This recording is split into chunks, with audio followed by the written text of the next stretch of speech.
What is the next China?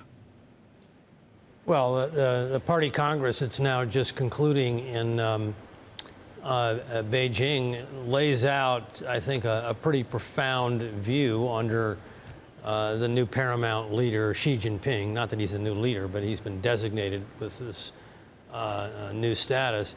And it's a vision that now spans out to 2050, which would be the 100th anniversary, a year plus for the founding of the People's Republic of China, seeing China progressively move from a well-off to a society to a great power. And there's an awful lot that can happen between now and then, but they have really set up a framework that will, I think, have an important impact in shaping and reshaping policy. Do you buy the framework, because you work on a shorter timeline than Dr. Roach? David Goldman, do you buy the timeline of 2020, 2030, the new roads they're building and all, or is it a philosophical arch to a troubled China?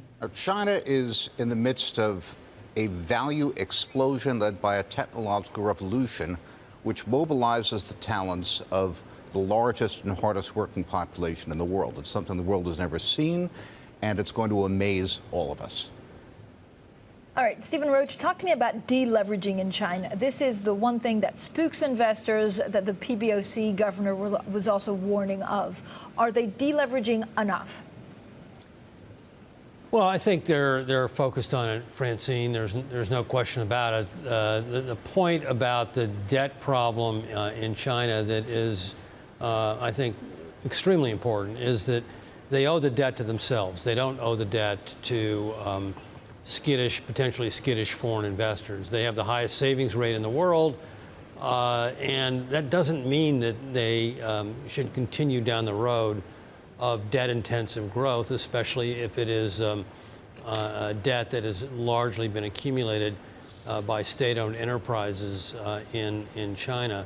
If there's one big piece that's still missing from the policy debate, and by the way, I agree with everything that David just said in terms of the innovation and talent, but they have yet to really grapple with this thorny issue of state-owned enterprise reform. Right. And until they do that, the debt issues are not going to go away on their own accord.